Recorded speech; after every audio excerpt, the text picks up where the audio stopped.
What's up, guy? Bro, You good? I'm tired, man. I've had back-to-back meetings the whole week. But because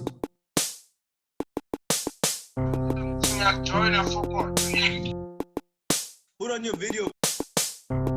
Yo, can you guys hear me? I'm here for the conversation about the politics of. Education. Of course. That's why I'm here. Okay. Sure. Oh, absolutely. I mean, but it leads right into that kind of conversation, right? So I've got this personal journey that's kind of been completed, you know what I mean?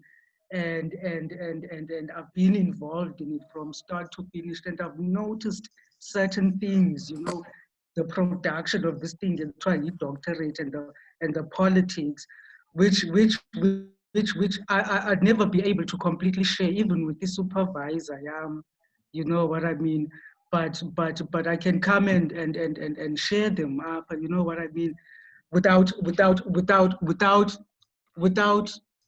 having that fear, no matter how remote it is, that my supervisor or somebody might take offense. You know what it is, at what I might be saying about the PhD production process. There's a real competition going on, and it's sweeping the nation. Progressive versus progressive, competing to see who can most flamboyantly claim to be offended, to proclaim that their feelings have been hurt, or that their sensitivities have been rubbed raw, or their serenity disturbed, or their composure discombobulated by something that someone has said, or by something they have seen, such as a Confederate flag, or a building named after Woodrow Wilson. But, actually, I think progressives are not sufficiently imaginative. There are many more things they could be indignant about, starting with where I live, Washington, D.C. The Washington Post newspaper is, if it will pardon the expression, on the warpath against the name of the Washington Redskins football team. The paper says the name is racist, insulting, demeaning, insensitive, and so on. But the Washington Post takes its name from its city, which is named for George Washington, who was not only a slave owner, he was a tobacco farmer, which some progressives probably think is almost as awful. No way! Surely the Post should change its name and should demand that the nation's capital be renamed, perhaps as Eleanor Roosevelt City. Obviously, it cannot be named for her husband, he who ordered the internment of 117,000 persons of Japanese descent, 2/3 of whom were native-born American citizens. And there are hundreds of other towns, counties, parks, and schools named for Washington, such as Washington and Lee University. Good grief, the name is double hate speech. Robert E. Lee actually commanded the Confederate Army. Washington is not the only name progressives should scrutinize. The word Oklahoma is a compound of two words from the Choctaw language, words meaning red and people. If it is intolerable to have a football team named Redskins, it must be worse to have a state named Red People. But let's get back to cleansing America of all mentions of historic figures who were less than perfect progressives. On the tidal basin in Washington, there's a memorial to the slave-owning Thomas Jefferson. This memorial should have a trigger warning carved into its marble. Jacksonville, Florida, and Jackson, Mississippi, and many other places and things are named for Andrew Jackson, the tormentor of Native Americans. All must be renamed for someone who was saintly as progressives understand saintliness. And speaking of saints, surely good progressives are traumatized by the names of St. Louis, St. Petersburg, San Diego, San Antonio, not to mention Corpus Christi. Progressives like it when courts rule that non-denominational prayers at high school graduations violate the separation of church and state. Why then don't they consider it a constitutional outrage that there are cities named for religious figures, including Nancy Pelosi's San Francisco? That city is, if progressives will pardon the expression, the Vatican of American progressivism. Progressives should demand that all such cities be renamed for progressive saints. Tony Bennett could sing, "I left my heart in Nancy Pelosi City." Or we could give these places names that give no offense because they have no meaning. Joseph Nippenberg is an American rarity, a sensible professor. His droll suggestion is that we spare progressives from discomfort by giving cities and buildings the kind of meaningless names that are given to car models, names such as Acura and Elantra and Sentra. And what about the state flag of hyper-progressive Massachusetts? Its flag depicts a Native American holding, brace yourself, a bow and arrow, a weapon. Surely progressivism's sensitivity police cannot permit this depiction. It reinforces the hurtful stereotype of Native Americans as less than perfectly peaceful people. Minnesota, too, should hang its head in shame. Its state seal depicts a pioneer tilling a field and a Native American riding away and carrying a spear. Any progressive can see that this seal conveys multiple racial slurs. The spear, another weapon, another stereotype of Native Americans as violent. The Native American riding away is stigmatized as nomadic, hence unproductive, whereas the farmer who is white is industrious.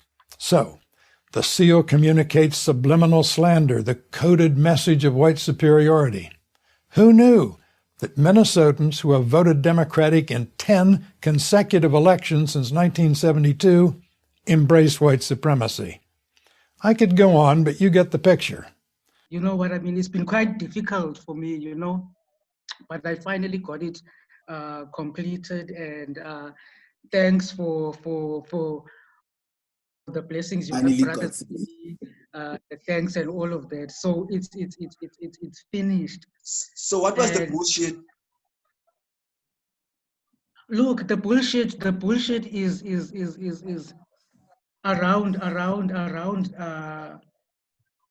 research trends, right? So in the production of this PhD thesis, I was speaking to a specific group of people about a specific research issue. You know what I mean? And I used a specific analytical framework, you understand, which was a kind of discourse analysis, you know.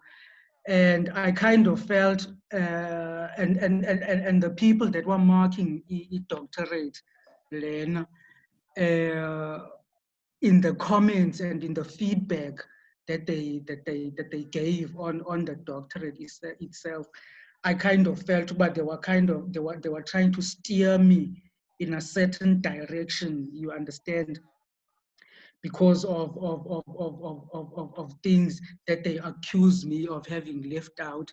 And it's particularly around the homosexuality, you understand? And so they accusing me of having intentionally left out homosexuality in this discussion about Black youth sexual practices, because that's basically what I was looking at, you know, this issue of vulnerability, you know what I mean, and this production of vulnerability for Black young people, you understand, in the domain of sexual relationships, you understand, and I feel as if this kind of push to steer me towards this what most people would call intersectional practices, you know, homosexuality is a huge feature of people's lives. So by not speaking about it in my analysis, I was silencing it. You understand? Yeah. So I was being accused of and my defense is that actually homosexuality in the research I was doing, it did not come up. It did not come up, right? Okay, sure. You know, so you know what I mean? In its simplicity, okay, yeah. So okay, so there's a few things. Obviously, the job of a supervisor is to steer them and basically say, look, in the greater discourse of the topic that you are looking at, these are some of the things that you might, in order for you to pass your PhD, because PhD is a wonderful piece of work and it's your thoughts. That's the thing. It's most your thoughts and you coming up with something new. So I don't know, I'm not privy to the kind of comments that they, but do you not think maybe they were trying to enhance it, or would say, look, they know, or would say this is not something, like you're saying, that comes up. So when can you not be the first one to make it come up in this discourse? That's the first thing. Secondly, is PhD as a part, and like I'd be excited to read it. But Nakona, is this not now saying something? So in your discourse, if homosexuality is not coming up, is it now something that people don't identify with? They identify themselves as being sexual beings, not necessarily being a male or a female, or a male and a male and a female and a female. Well, it is a controversial topic on a Toronto University campus this month. Some people on the campus saying pronouns like he, she, him, or her do not represent them accurately. Now, the university wants staff to use alternate pronouns, but Jordan Peterson is a psychology professor at the university, and he is refusing to do that. Now, Peterson says this is about free speech, but A.W. Pete is also a professor at the University of Toronto who says that Peterson's language is abusive. Joining us right now is Professor Jordan Peterson, as well as Professor A.W. Pete. Thank you for joining us today. Thanks. Professor Peterson, let's begin with you. Why are you against the use of alternate pronouns? I'm against the use of legislation to determine what words that myself and other people are required to utter. But would you use alternate pronouns if a student asked you to? I think I've made my position on that clear already. Well, perhaps not to our audience at home who are just being introduced to this. Would you use alternate pronouns? And why not? Because I don't believe that other people have the right to determine what language I use, especially when it's backed by punitive legislation. And when the words that are being required are the constructions, they're artificial constructions of people I regard as radical ideologues whose viewpoint I do not share. Well, we have a graphic to show our audience at home, just some of the pronouns being used or asked to be used as alternates. Among them you see here Z or Zim, Z or here, Z or Zir, also hey, or a rather, and per. So just some of the alternate pronouns there. Professor Pete, when you hear Professor Peterson saying that this is oppressive, how do you respond to that? The Peterson drama has done real harm to real people on campus. He's made it harder to be transgender or non-binary. I know this from personal experience. I'm non-binary and transgender, and I know how it's felt to be on the U of T campus for the last month. And I also know from private communications with other affected people. In New Zealand, where I grew up, academics have a statutory role enshrined in the Education Act to be a critic and conscience of society. So I think that's an idea worth exporting to Canada. So I'd like to give Peterson about a B+ for his critic role recently, and an F for the conscience part. A student once said to me when I finally obtained tenure, "Now, Professor, now that you have obtained superpowers, you must agree to use them for good, for peace and justice." So I invite Peterson to start doing more of that. Well, Professor Peterson, those who are asking for this alternate use of alternate pronouns, they are saying it boils down to respecting their human rights. How do you respond to that? I don't think it boils down to respecting their human rights. I think that it's an imposition on freedom of speech that's being implemented at a legislative level. I also think that if there was a naturally evolving solution to the linguistic problem that's being posed by a small fraction of the transgender community, that people would have already adopted it. We've never had a situation in the usage of English before that required legislation to produce a transformation in the manner in which people spoke. It's a very dangerous precedent. So it's one thing to tell people what they can't say. So, for example, we have legislation making it illegal to do such things as deny the Holocaust. It's a completely different thing to demand that people use certain words when they're formulating their own ideas. Because they see themselves through heterosexuality Okay. Boom. So now why must I bring in homosexuality for people that see themselves primarily through heterosexuality? You understand? So That's exactly what I'm saying. So where was this sample picked up from? Was it like urban black youth, or was it rural?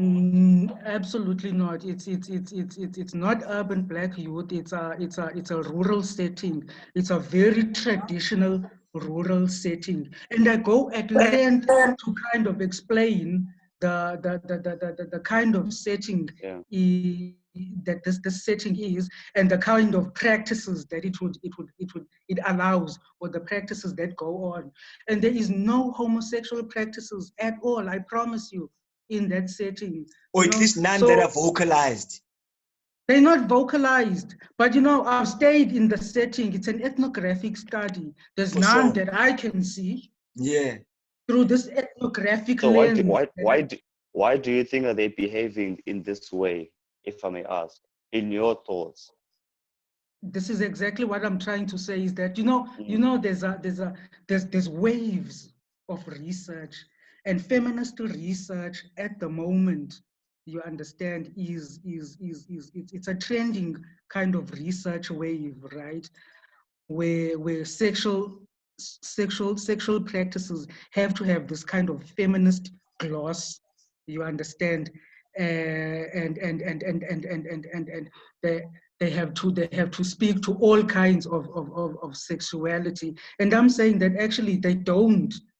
You know what I mean? Not in settings where they're not needed. That kind of gloss that view is not needed. You know what I mean? They mustn't. I can't invoke that kind of research literature, feminism, because I don't need it to talk about what I'm talking about here. That context. But now it's a politics of relevance. How do we make feminist theory relevant to anything and everything that can be said about anything and everything in South Africa at the moment? You understand? Yeah. I think of it as it's a distraction. It's a tangential. You know what I mean? Like at the moment as a country, we're going through very, very, very hectic things. I mean, in Antica, as the world, if Black Lives Matter, think about it. At some point, it took this feminist tangent. You understand? Then it became a thing about black men versus black women. You understand? Yeah. Through feminist loss, through the whole GBV. Blackness and the GBV, you understand? But Masive, and the ignoring. TMO mhlambe bufuna uthini?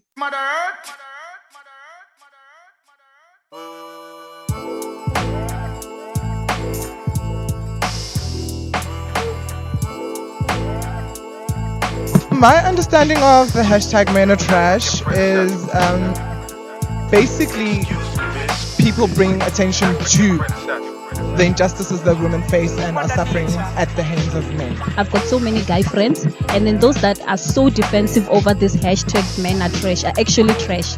They're the ones that are laying hands on women. They are the ones that are very forcing on women. But then those that are just normal guys like you, like him, you're not complaining about it, and you're promoting this hashtag Men Are Trash campaign. I feel like it's getting personal to guys, because as we know, it's not every man. So I believe there's a ways and platform and the ways that we can say that are better and that will get everybody in the same room. It's not every man out there that beats up women. You understand? It's like not every man does that. It's like, a few men would do something like that. Now for like a few specific men to be accounted for things that half of the men do, I think it's just literally wrong. The angle of the hashtag, they could have went with a different angle maybe. I do agree that maybe most men were raised, the way they were raised and groomed, they don't know that it is wrong to be abusive against women and all that. But then I'm not for Men Are Trash. We are saying they're trash and they're taking it personally, like I'm particularly saying, hi, you are trash. No, a fellow brother is trash because he killed those kind of things. So they're taking it really personally, way beyond. They're feeding their emotional needs where they need to be publicly protecting us. And when I thought of who I am and how I treat women and how I subject and objectize them, I suddenly realized that even I'm not enough and even I'm trash. And when I suddenly thought of it in that sense, I suddenly realized that I wouldn't even allow my own daughter to date a guy like me. It is also the type of man that some people attract that will determine what all men are trash. It just means all the men that you've been with are trash because that's what you reflect or attract towards yourself. Sanmanan Matad. Hey, how's it, Bob? Injan. Sure, Matad. Sorry, someone too late. No, I kind of almost understood, but I just wanted to catch Ilo. The politics of education through the view of experience in writing speech. The politics of what? Of education. Okay. Viewed through a lens of G-Log's journey in completing his PhD. That nutshell. You know, so we just found now that well, G-Log has just expressed that he felt that the comments and the feedback that he got from his for his PhD or from his PhD were in a way steering him in a direction which he felt was not necessary or relevant in the context of where he was researching. Speaking. So what was his dissertation about? My dissertation is about heterosexual practices and the rationalization of you know what people call risk, be it you know, sexual risk, or be it like emotional vulnerability for when you in a sexual relationship. But basically, how do young people in a rural area live with the risk at an everyday level? You know what I mean? What kind of how do they make sense of? So say Umdu has taken a risky, like unprotected sex. Say we're looking at, yeah, say we're looking at unprotected sex, for example, as a risky practice. And these young people know the dangers of unprotected sex, but they do it anyhow. So I'm asking, how do they make sense of this ability to know that it's wrong, but to still do it anyhow? You understand? So where are they laying their faith? Where are they laying their faith? You understand? What are they using? What allows them to be able to do it again? What allows them? Can I ask one question then, Uti? How did you guys then get to homosexuality and that because space? Now they're saying to Elijah, Ugba, in the comments, Ugba, he left out the homosexual scope of it all, whereby sure. I'm only saying it for you, Elijah, because I'm trying to see if I understand it. Sure. So where they're saying that he left out the whole homosexual aspect of the whole thing, and he's saying Gucci there because he about the risk in terms of heterosexuality. But he's saying the sample itself identified themselves in a heterosexual way. None of them were like, there was no vivid or overt homosexual behavior of any sort. Understand? In the duration of the research. So now the analytic quality of the research is being accused of being one-dimensional. You understand? It presents. Also, they're saying you should have included. I should people this that broad are spectrum. That's how I'm understanding it as well. LGBTIQ. You understand? Okay, and so you saying Gutiwena, you felt there was no need based on the fact that the people that you were interviewing, none of them said that they were. But when they highlighting Guti, either way, you should have gotten heterosexuals and homosexuals and asexuals or whatever it may be. So they saying the accusation now is that you've silenced there are the sexual voices. You understand? There's an accusation there. You know what?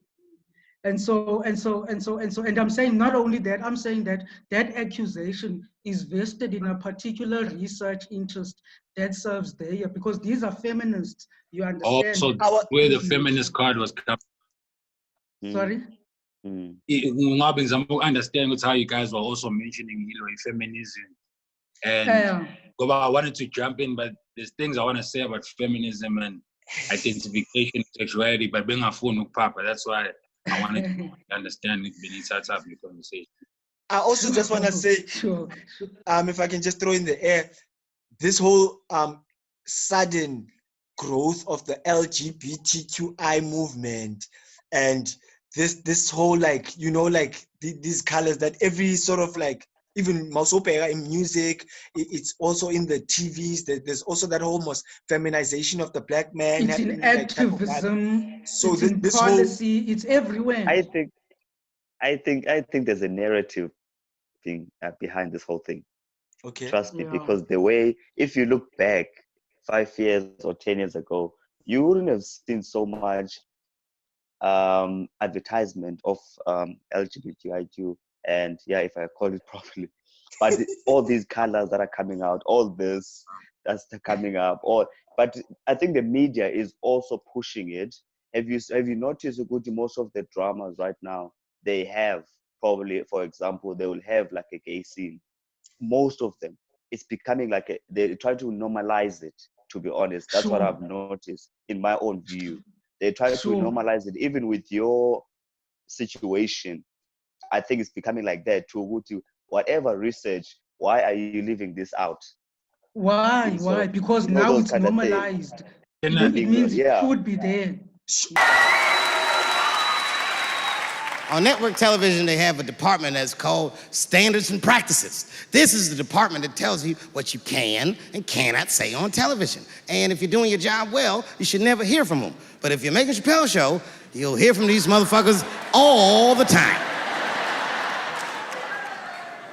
And remember, this is 15 years ago. I made a mistake. I didn't even know I had done anything wrong. I had written a sketch that had the word faggot in it.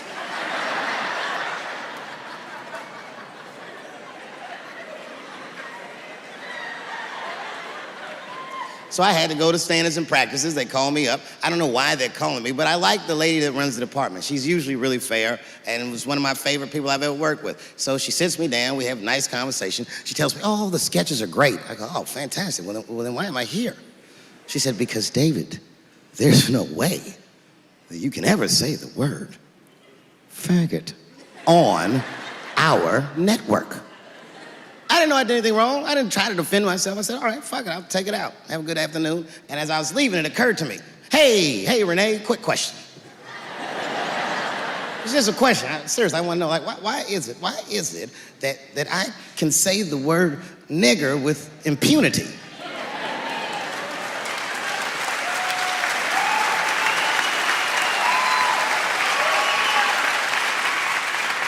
But I can't say the word faggot. And she said, because, David, you are not gay. I said, well, Renee, I'm not a nigger either.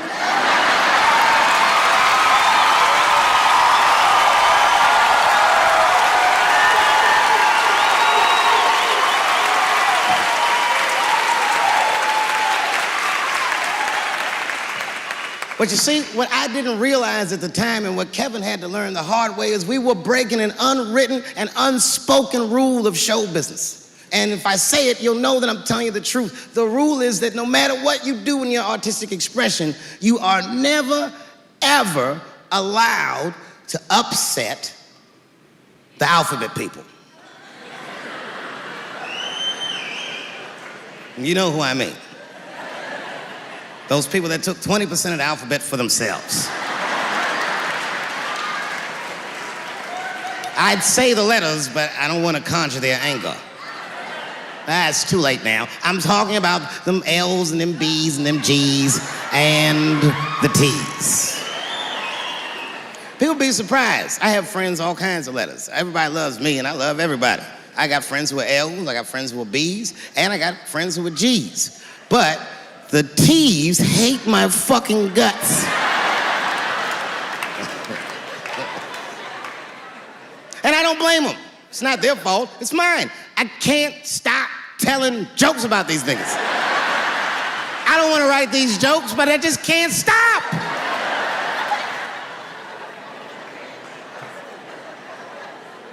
You know, you hear all those letters together all the time, LBGT, LBGT, and you think it's just one big movement. It's not. All those letters are their own movement. They just travel in the same car together. And my guess is,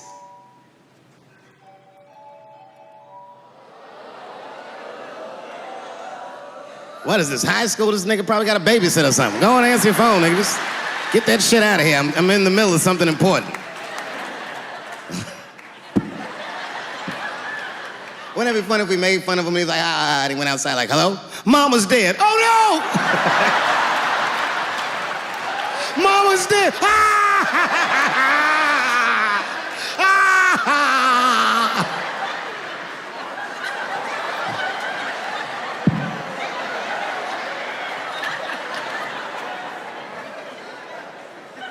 That's a weird timed phone call, wasn't it? It's like his phone is gay.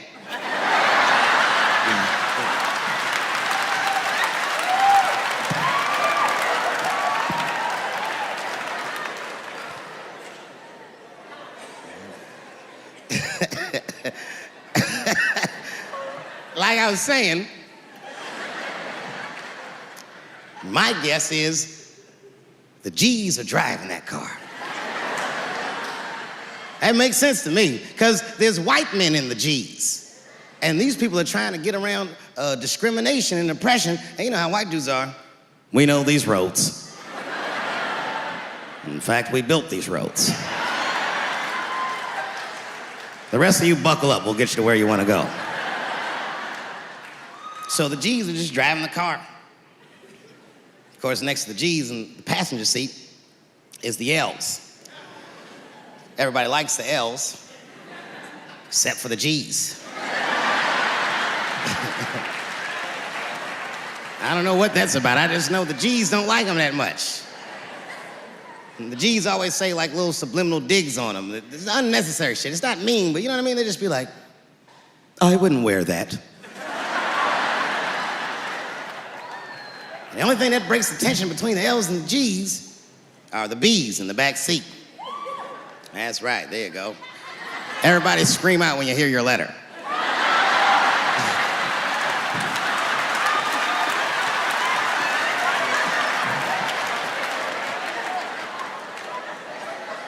If it's one thing that the L's and the G's agree on, is that the B's are fucking gross. They seem greedy to the L's and the G's, you know what I mean? They're just sitting in the back seat like, yeah, man, I'll fuck anybody in this car. What's going on, man?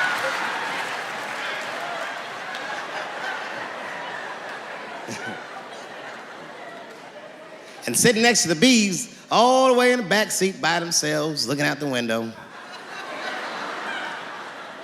That's the T's. Everybody in the car respects the T's, but everyone also resents the T's. It's not the T's' fault, but everyone in the car just feels like the T's are making the trip take longer.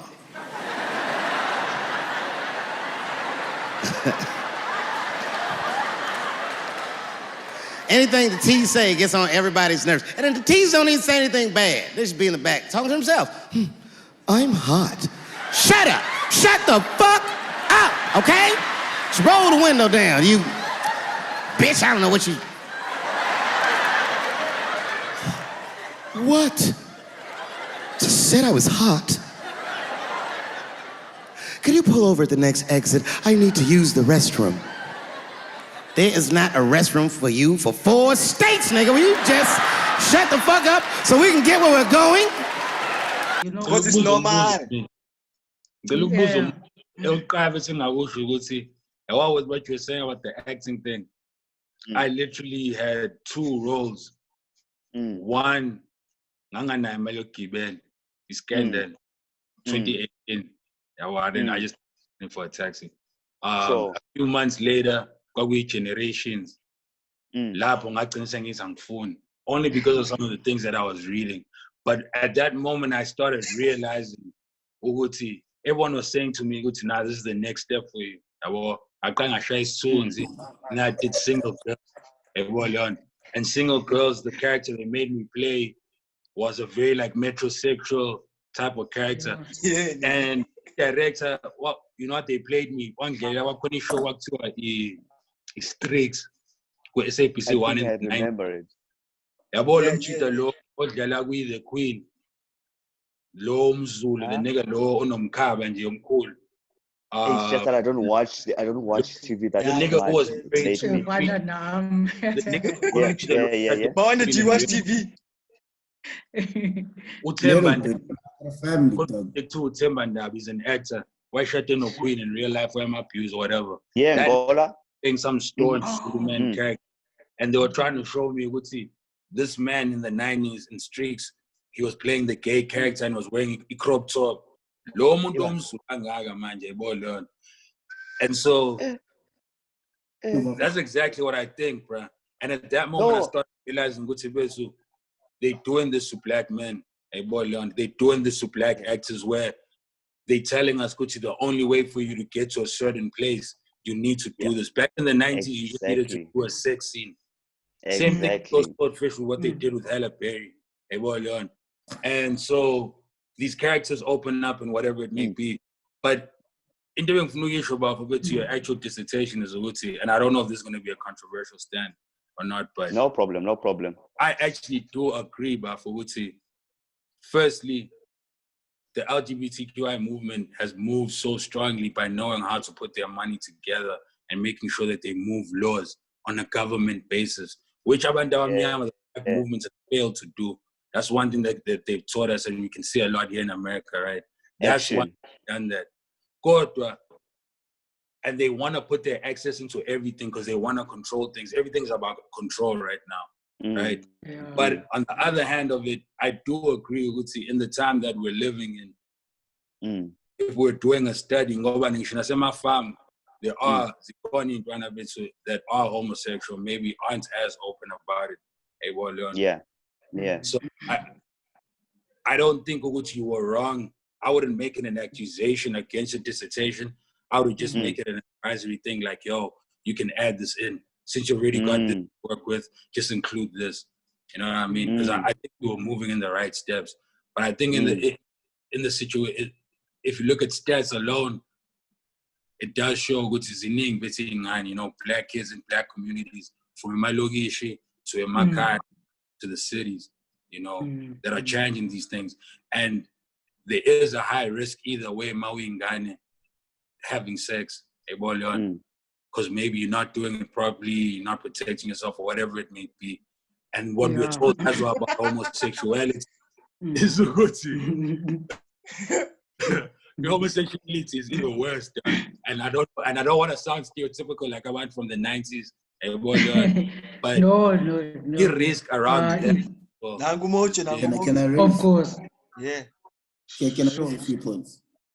So if you look, I stance on a cognitive dissonance that you pick up in young people in those areas. Or what you're saying, they know it's wrong, but they carry on. So that's a cognitive dissonance that we have on a lot of things in South Africa. If you look now, like the situation we are now, they've closed liquor because people still partake in risky behavior, knowing it's fully risky. So sure. It's a broader societal issue. It's really a broader societal issue in South Africa, and for young people, and especially young black people, to be very honest. That's the one thing. And then, and it's a problem that has plagued behavior change, theory and behavior change models for a very, very, very long time. They are unable to this is wrong, but why do you do it? You know what I mean? And so that was why I was asking about, okay, what allows you to do it?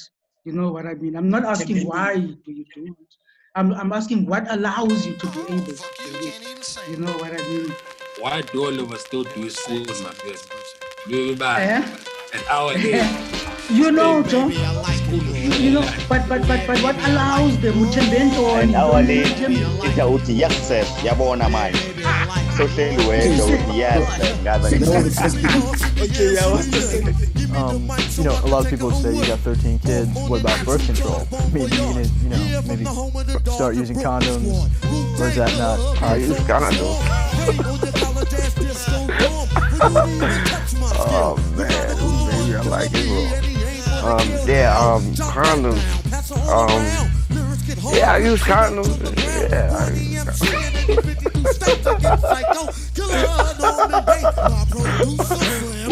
Birth control.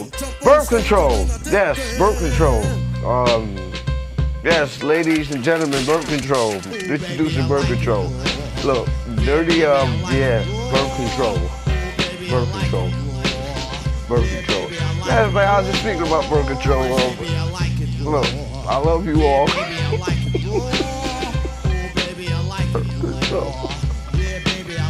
Birth control is good. And, if you don't want to have no babies like that, and you don't want to run into the problems, boy. Woo. I mean, babies all over the universe. Boy, if you don't want to run into no problems, man, you better listen to that TV, baby. The second thing, Chilok, is what were your conclusions or what were your major findings, Baba? I know there must have been like buckets of things that you started finding. Okay, this is a common trend. This is something that is a pattern in what's going on. So just if you can highlight one or two of those things, because really I'm interested in what's You've gone through the study, you've gone through the literature, you've interviewed, you've lived with people. So what were those key findings? And then a way forward, if there is, if you can ever develop this. But again, on the homies conversation or points about homosexuality flooding our screens and the like. Look, Mina, I've personally taken a stance of I could not care less who partakes in what kind of sexual conduct with whoever. That's their choice. That's just sure. That's absolutely their choice. If you're homosexual, you're homosexual. If you're a swinger, you're a swinger. If you buy, that is just the reality of life. You know, that is just the reality. After 9, tell you after 9, dog. You know, that's your own thing, really. That's your own thing. The one thing though, see, I've often heard this narrative who would say it's basically almost being forced down our throats. And I'm thinking, that's just natural progression. I mean, people are coming, more and more people are coming out to say, you know what, I'm not ashamed anymore. I can say I'm gay. Because the one thing, as we're speaking, that I was just jotting down is, if you look back, you know, in TV series of the early 90s, 80s, you found in TV the mom in the kitchen, the dad goes to it. Right, but as times have progressed and it's become more acceptable, we would say, or gender roles have become more fluid. So it's no longer Maria Pega, Ubaba goes to work, or not. Or it's now a matter of and basically our roles are not defined by our gender. So that is why you're finding a lot in TV, like CEOs, female CEOs being portrayed in TV, because is now prolific. You know, it's when it's a wait. I know your stance on this. I know your stance. I don't have a stance. Are we quitting? Yeah. So basically, what I want to know is this a normalization as has been used? So is this like a normalization of something, or is it more people are growing to accept it? which I guess can also be called normalization. You know? Yeah. It's something it's not as taboo anymore because more and more people are coming out to say it's like AIDS, bro. You know, and not we can't talk about my status.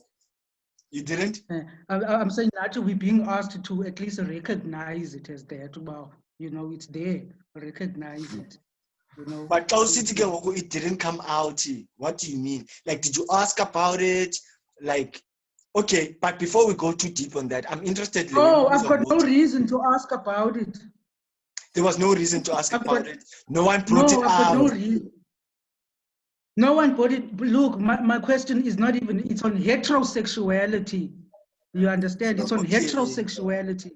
Okay. It was specifically unlike in America or something where it was homosexuality. HIV was looked at and risk was looked at through homosexuality. Up in South Africa, it's been through heterosexuality.